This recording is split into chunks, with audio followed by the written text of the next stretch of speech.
Well, if you've been hearing the name Titania a lot lately, you may be wondering where it's come from. Well, Titania McGrath is one of the biggest new things on the Twitter account. If you don't follow Titania McGrath, then I strongly advise you do, because you clearly aren't woke enough. Now, of course, woke being the new term really for, well, I suppose it doesn't really do justice to political correctness, because it's political correctness times 1,000,000%. But the newspapers have been full of, well, the unmasking of who is behind this Twitter account, and I'm delighted to say he's actually the person I guessed it was, and he's the comedian Andrew Doyle. Good morning to you, Andrew. I knew it was you because I knew because Titania followed me on Twitter, and I knew you already did. Okay. Now, it's a brilliant account. It's 200,000 plus followers in a matter of a very, very, very short time, and this account has taken the Twitter sphere by storm, mostly because people have been debating who on earth is behind it. Yeah. But the beginning of when it took people by storm was the fact that an awful lot of people, because one of my favourite things was retweeting what Titania had to say, not realising that it was a spoof account. Let's just read out some of the tweets you've sent out. And these are getting tens and tens of thousands of likes. You'll notice there's not a single obese player in the England football team. This kind of discrimination is precisely why the fat acceptance movement is so essential. If you only have sex with people you find attractive, you might want to ask yourself why you're such a superficial bigot. It's our children who will suffer most from Brexit.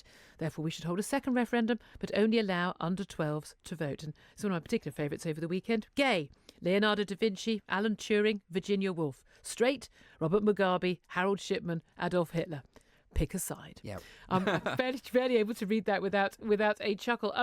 Now, I retweet these, and I'm amazed by how many people will go, "This is outrageous," not realising it is a spoof account. I'm really surprised. I mean, it's always been the case that lots and lots of people react badly because either they take it seriously and they attack her and get very upset, or they get angry because of what it's satirising. So you get it actually. You're not allowed to joke about that. No, you're not, exactly. Yeah. So what I like about it is it sort of riles up people on the extreme sides of both sides of the political spectrum, because you get these right wingers who take it very, very seriously and get really, really angry, and then she gets into arguments with them because she doesn't break character, and then you get the left who are upset because you're not meant to mock their holy cult of identity politics. And this is it. Now, what's interesting is the need for accounts like this, because actually, and the difficulty of spotting that it is a spoof account is that there are people genuinely saying and thinking this stuff.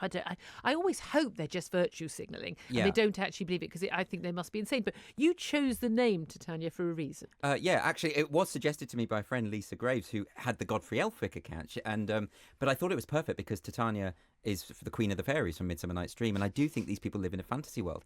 I mean, generally speaking, I think the left has sort of lost its mind. You know, they and believe. You say that as someone who's come from the left. Yeah, I'm a left-wing person, but that's why I'm really bothered by it, because I think we need to do better than this. I think we need to stop dividing everyone up and seeing people through their race, gender, sexuality, and rather than them as individuals, and assessing people on individual merit. And we had this bizarre situation in the last few weeks, and before you were unmasked, of two people accused of being, and that's the right word, accused of being the man or the woman behind this account, debating whether or not they would be behind the account. And then you were unmasked, and then there were people who were genuinely angry that the woke account, spoof account on Twitter of a woman was actually being written by a white man. It's like they're trying to prove my point or something. It's incredible. I mean, even today, your talk radio tweeted out about this interview, and someone underneath has said, "Well, of course it's a straight white male, right wing," and I'm like, "Well, I'm not right wing."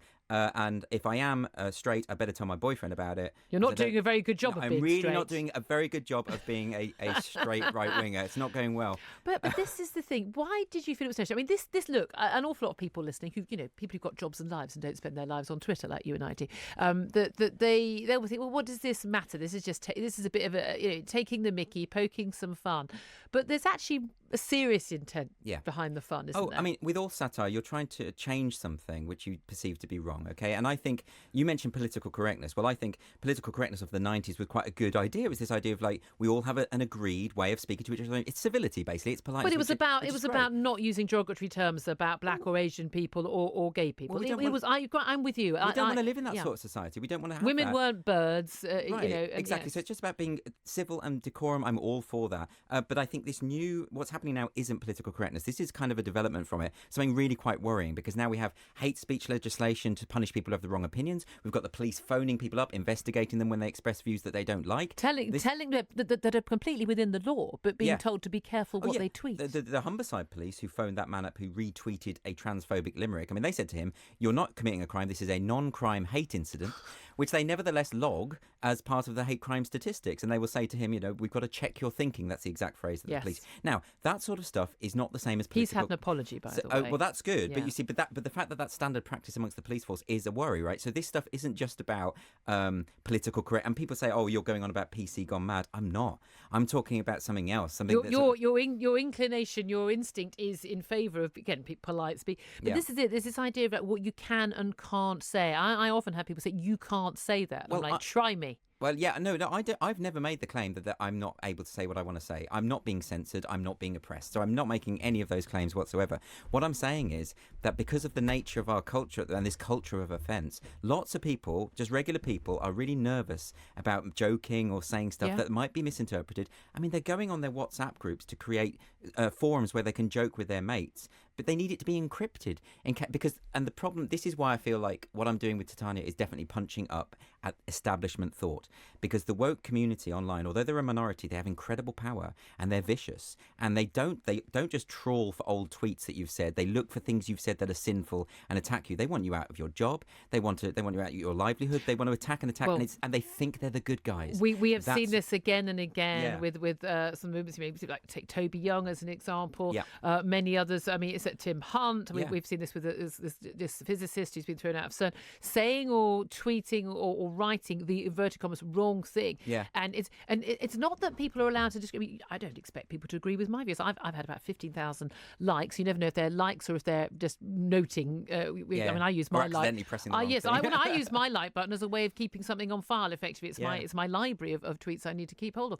But about saying that I didn't think that the Home Secretary was responsible for Shamima Begum's baby dying. I thought she was responsible. And I said that's someone who thinks she should have been brought home and should have kept her citizenship. But the absolute, I mean, the horror, you can't say that, and the abuse that I'll get. And then I will probably have someone, most weeks I get a Twitter complaint made about me, and it'll be about simply giving my opinion in a free country, simply saying that I think that a woman who went off to join a terrorist organisation who tried to bring a child into the world in a medieval circumstance should live with the consequences of what she's chosen. And that opinion, somehow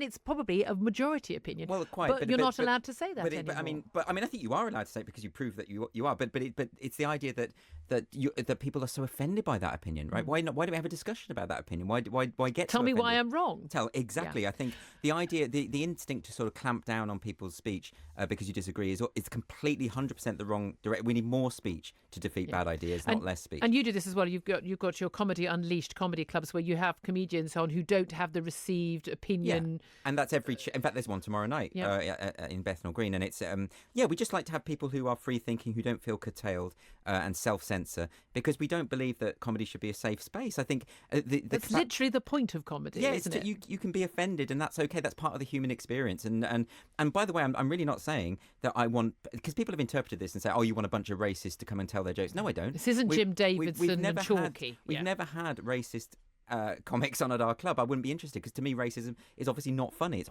horrible and ghastly, I think. But people joking about race, that's not the same thing. And I think people are smart enough.